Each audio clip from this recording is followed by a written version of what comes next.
All right, flip this around. All right, flip this around. All right, so my routine is I get in here and I try to get up just below my shoulders, just so they're barely covered. For this tank, like I said, I'm pretty stuck in here. Not stuck, but like I have room. Like if you're a smaller person, you're gonna fit in here fine. Like I said, I'm a bigger guy, and so for me, it takes a little bit to, I fill this up pretty good, and so the water displaces pretty quick and fills up pretty quick. Anyway, so I just get in. I typically take a cold shower before, and I like to take one after. And so I don't submerge my head typically in here just because I'll lose a lot of water and it just makes it a pain in the butt, so I'll have to fill it up. Totally respect people that do that. It's just not what I do with mine. And then what I'll do is I'll take a cold shower before, and then I'll take a cold shower after. And I, get my head and everything. And I just take a cold shower before to kind of rinse it off to keep my water a little cleaner. It also helps with the shock getting in. So it's the shock in the shower as opposed to the shock in the cold plunge. But I just get in here and then I'll go, I used to do a lot longer, about 15 to 20 minutes. And I just found like with my hands and my feet, I feel like they were getting a little too cold. I know people that wear like socks and gloves and they'll take those into just so they can last a little longer. But like most of the stuff you hear is like 6 minutes or even, 3 to 6 minutes is plenty. And so for me, I typically do about 10. I'm a bigger guy, and so I tend to do okay with that. But I don't know, is it really, I think there's a lot of these people that get kind of hardcore with it and think that they got to go crazy and do these, long cold plunges or do these extreme temperatures. What's up, Jonesy? It's my dog. She doesn't know what to do when I'm in here.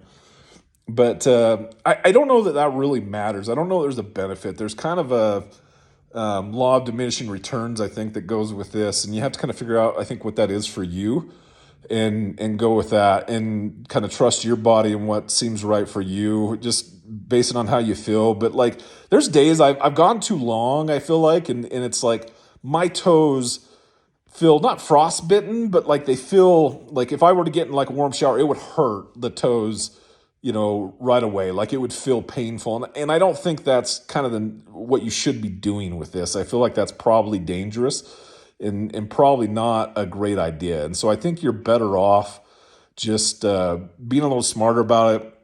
Start slow, the first time my wife and I did a cold plunge, she doesn't really do these anymore, but we did it in just our tub. Just fill up your tub or do a cold shower.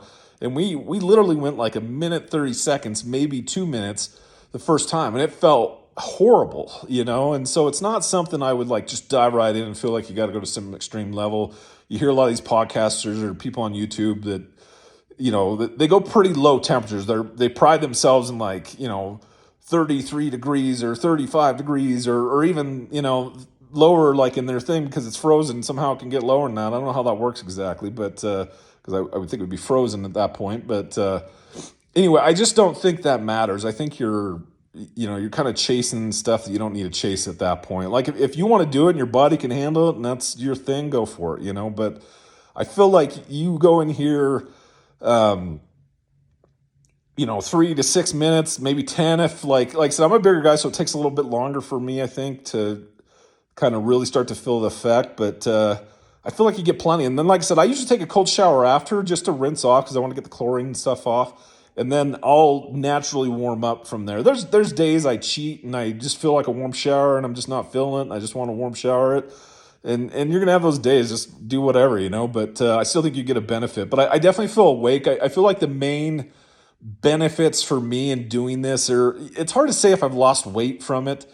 I feel like it's maybe helped. I feel like, number one, it creates a routine for you. It's like you do this first thing in the morning or, whenever you do it, and it definitely wakes you up. It kind of gets you ready for the day. And there is kind of an adrenaline hit, there's definitely a dopamine hit that you get where you're like, oh yeah, like, woo! Like I definitely feel that. And that's super nice, But I think for me, that's probably the biggest benefit is you just kind of get that hit. And it's more the routine. It's teaching yourself to do something that sucks. And kind of get used to that. And then I feel like it does help with recovery for me a little bit for muscles. I do lift. A lot of guys, especially if you're lifting for kind of bodybuilding with, they call more like hypertrophy. You want mass, you're trying to build muscle. There's arguments that cold plunges may not be helpful for that because it might actually kind of reverse that a little bit. I typically do these. They tell you to do them either before you lift or to do them up to like, I think 4 hours after. And so I'll usually do them before. The only downside is I've started keeping my hands out a little bit more, especially when I'm going to lift, because I feel like if you keep your hands in there, it's bad enough even without your hands in there. But like then you go to lift like a bar, you're trying to do bench or whatever over there. It's just painful, and it's probably not necessarily good for you. Because I just worry about like nerve damage and things like that, and where your body just can't completely react, and maybe you can't lift as heavy or the weight you'd like to lift. And so I just don't know that's necessarily good for you. And so, maybe wearing gloves or something like that's not a bad idea, or like I said, keep your hands out. It doesn't bug me in my feet as much. I just do better that way. But anyway, so, have I lost a bunch of weight because of this? I don't know. It's hard to say. Like, I feel like it's probably helped, but I'm doing other things, so it's hard to say cold plunging has done it, Like, is it because of the cold plunging, or is it because I'm lifting again? Is it because I'm watching my calories as well? Like, what's really the thing? So, can I say that you'll lose? I've heard of people that, like, started doing cold showers and just drinking a lot more water, and they lost tons of weight. Is it possible? Sure. And I think you just have to kind of sample it out and figure out for you. Like I said, I like them. I just enjoy kind of, like I said, the dopamine side of it, and then definitely just the kind of punishing myself or doing something that's hard right away and just feeling like kind of a sense of accomplishment. I think once you can kind of, and that's what like lifting to me, that's what cold plunges are. That's what, the diet, all this stuff is it's just kind of taking control of your mind again and your body. And once you start doing those things, I feel like it just puts you in a better mindset to keep pushing for your goals. And I feel like, maybe you'll accomplish other goals. And so you just need wins. It's kind of like that making your bed effect. Like Jordan Peterson, there's that one admiral that talks about this. It's a Navy SEAL. It's like, I feel like there's just something to be said about like doing something hard, And so when you do that and you kind of get that first win of the day, it sets you up for success, And I'm not like an extremist. Like I love Goggins, I love Jocko, I love all these guys. I think they're great. But I'm just a normal guy. Like just be normal, be what works for you, but make subtle changes every day. Just make little things that make you a little bit better and make you progress. I had a guy ask me the other day, he's like, man, what have you done to lose weight? I used to be about 410 plus.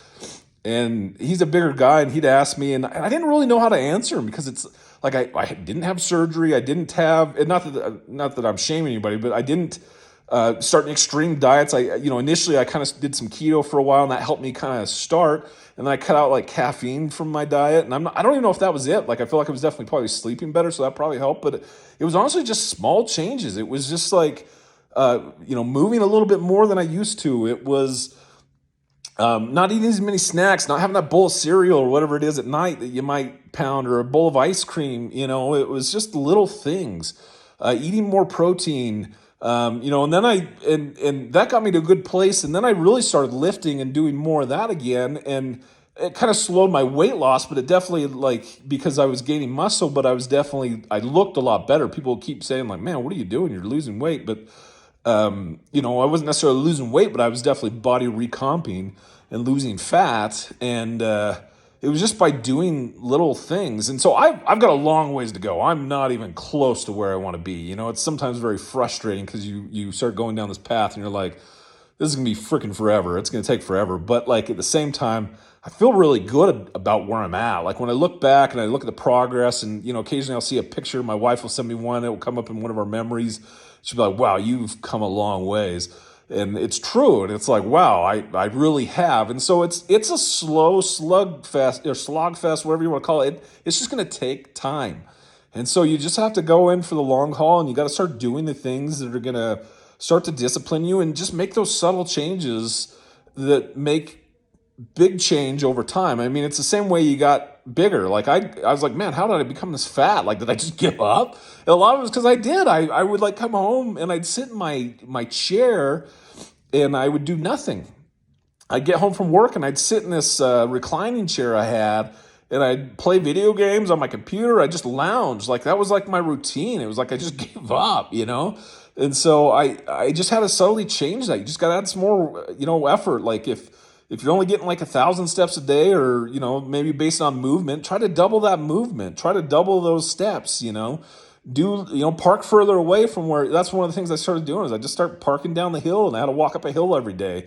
I work from home now, and so that's nice, but like do those little things that like just add up, And it's like, yeah, you can go extreme. You can do extreme weight loss. And I'm not saying if you can do it, good, go for it, But like I think there's something to be said about just kind of going the slow and steady, like reverse what you did to get to the point you were at. So, if you were in good shape at one point and you're like, man, what did I change? Like, look at the things like, am I just sitting too much? Like my job's a very much a desk job. And so that's part of it for me, but like figure out ways to get up more and move.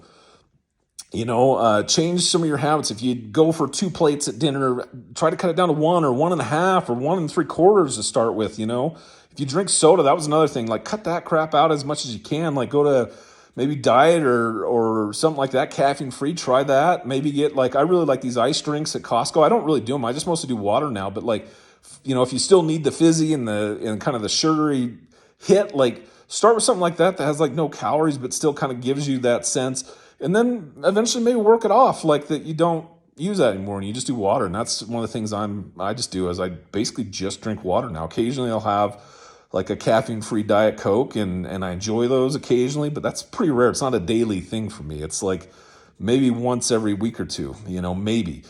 Yeah,